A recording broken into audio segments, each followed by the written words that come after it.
Halo, semangat pagi. Kembali lagi bersama saya pada video pembelajaran bahasa Indonesia. Semoga video ini dapat bermanfaat untuk adik-adik semuanya. Tentunya memperluas wawasan dan membantu kalian untuk proses belajar dan terus belajar ya. Ya, pada video ini kita akan membahas tentang bagaimana cara menentukan struktur dan kaidah kebahasaan pada teks berita, yang dimana tujuan pembelajarannya adalah yang pertama, menentukan struktur teks berita yang didengar dan dibaca ya. Yang kedua, menentukan kaidah kebahasaan teks berita yang didengar dan dibaca. Nah, struktur teks berita. Apa itu struktur? Pasti adik-adik semuanya sudah memahaminya ya. Iya. Seperti teks yang lainnya, teks berita memiliki struktur yang membangun teks. Namun, perlu diingat bahwa struktur teks berita berbeda dengan teks lainnya ya. Yang dimana struktur yang pertama adalah judul berita ya, judul berita. Judul ya, tentu semua adik-adik paham ya apa itu judul. Judul merupakan nama atau identitas sebuah karangan. Nah, pada berita, judul biasanya diambil dari informasi utama suatu berita ya. Sehingga judul itu sering dikatakan merupakan ringkasan berita atau gambaran dari suatu berita. Kemudian struktur yang kedua, teras berita ya, teras berita. Siapa yang sudah pernah mendengar tentang teras berita ya? Nah, atau sering disebut dengan teras atau kepala berita ya, merupakan rangkuman berita. Mengapa dikatakan rangkuman berita?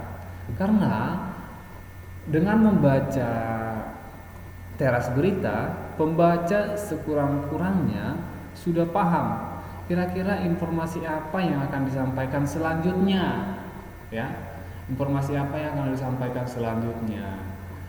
Biasanya teras berita ini terdapat pada paragraf pertama ya, paragraf pertama, yang dimana teras berita itu memuat tentang fakta atau informasi terpenting dari seluruh berita ya. Yang selanjutnya adalah tubuh berita atau body ya, tubuh berita.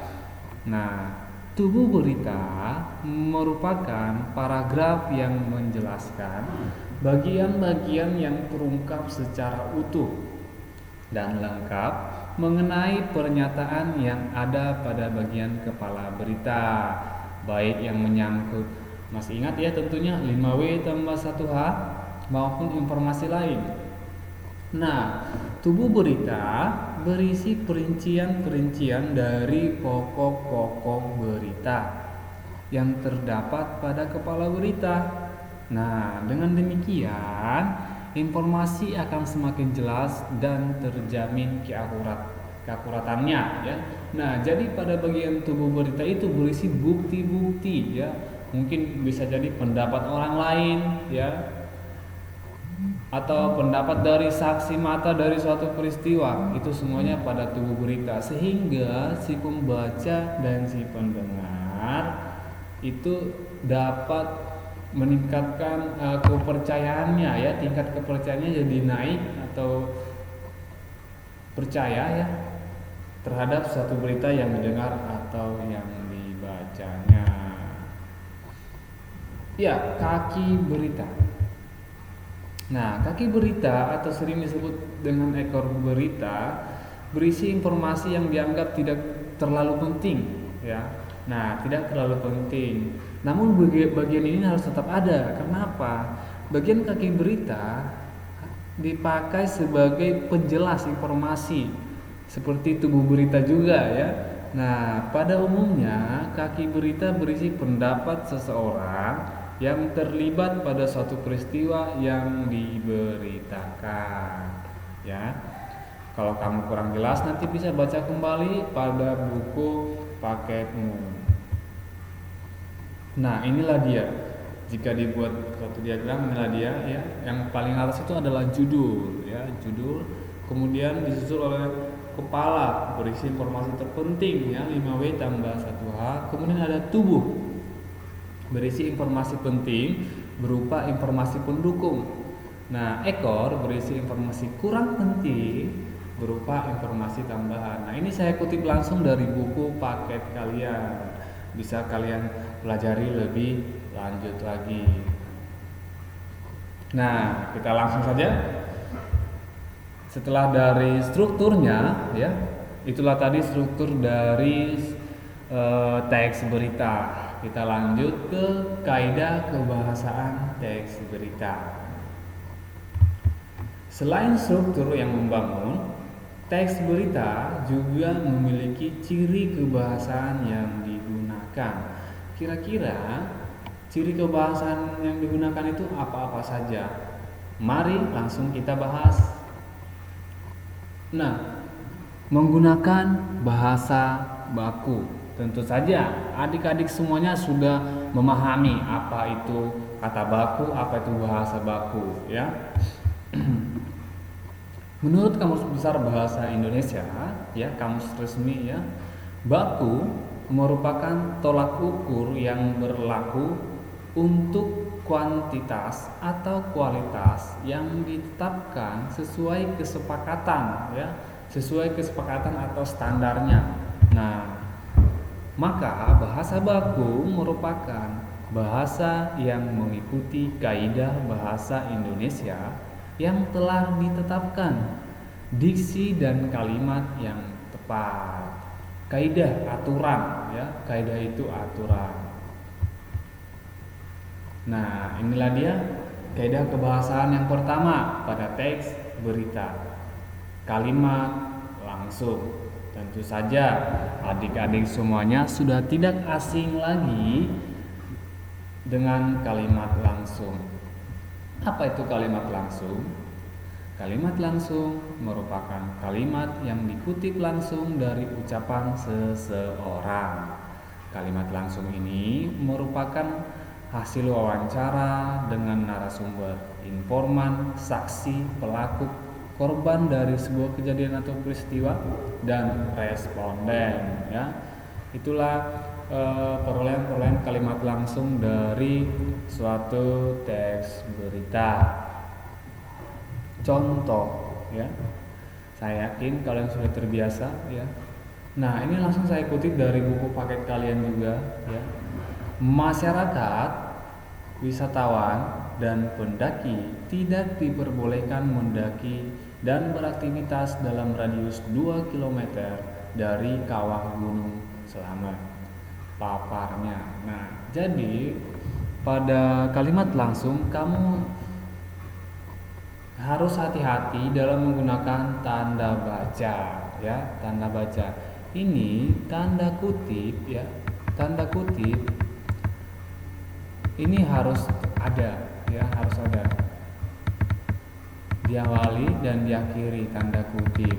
Nah, tentu satu kalimat selalu diakhiri dengan tanda titik. Nah, inilah yang membedakan kalimat langsung dengan kalimat tidak langsung ya.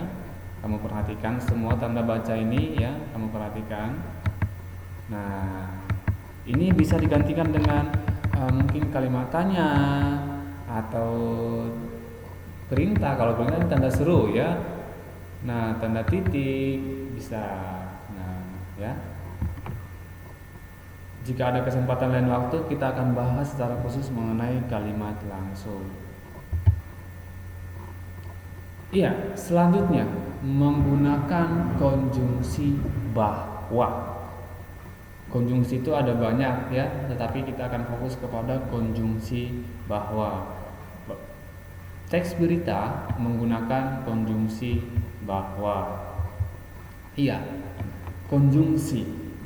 Mungkin kalian semua sudah pernah mendengar kata konjungsi ya, yang sering disebut dengan kata penghubung dari antar kata, antar frasa, antar klausa, dan antar kalimat bahkan ya.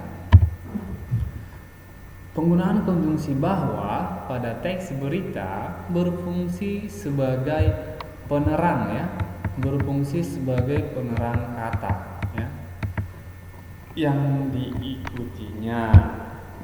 Hal itu terkait dengan pengubahan kalimat langsung menjadi kalimat tidak langsung. Ya, ternyata kalimat langsung itu dapat kita ubah menjadi kalimat tidak langsung ya.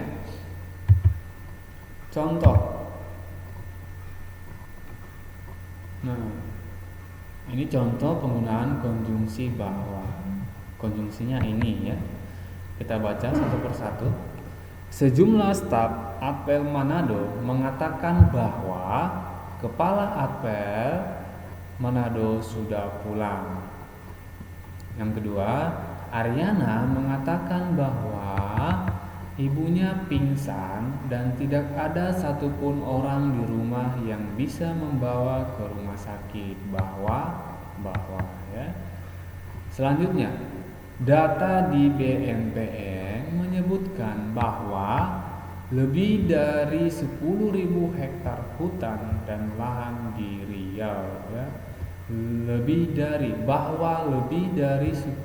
hektar hutan dan lahan di Riau. Itulah dia contoh dari konjungsi bahwa. Nah, selanjutnya ciri kebahasaan selanjutnya adalah kata kerja mental ya, kata kerja mental. Apa itu kata kerja mental? Kata kerja mental atau disebut juga dengan verba tingkah laku adalah kata-kata kerja yang menunjukkan respon atau sikap seseorang terhadap suatu tindakan ya. Respon atau sikap seseorang terhadap suatu tindakan. Nah, kata kerja yang dimaksud adalah yang pertama memikirkan ya.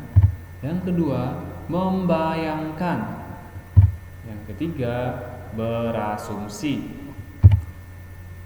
Yang keempat berpraduga. Yang kelima berkesimpulan. Dan yang terakhir beranalogi ya, beranalogi.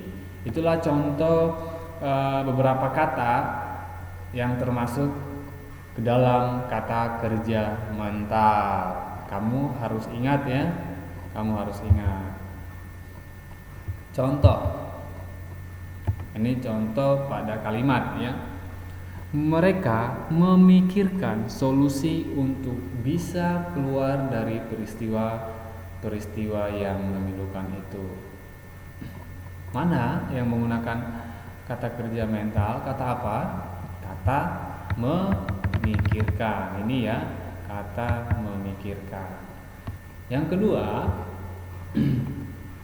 warga membayangkan seandainya hujan itu kembali turun dengan terus-menerus. Nah, kata kerja mental pada kalimat ini adalah membayangkan. Iya, membayangkan. Oke, selanjutnya. Iya, menggunakan konjungsi temporal. Nah, selain konjungsi bahwa, ini juga menggunakan konjungsi temporal. Apa itu konjungsi temporal? Tentu adik-adik sudah tidak asing lagi ya. Konjungsi temporal yaitu kata konjungsi atau kata hubung yang bisa menerangkan hubungan waktu dari dua hal atau peristiwa yang berbeda. Kata tersebut termasuk kata hubung yang sangat erat karena berkaitannya dengan masalah waktu. Ini dia contoh katanya adalah kemudian, sejak, setelah, awalnya, dan akhirnya. Nah, tentu adik-adik sudah tidak asing dengan beberapa contoh kata atau konjungsi ya, konjungsi temporal yang saya tampilkan. Dan tentu adik-adik harus selalu mengingatnya. Contohnya pada penggunaan kalimat ya.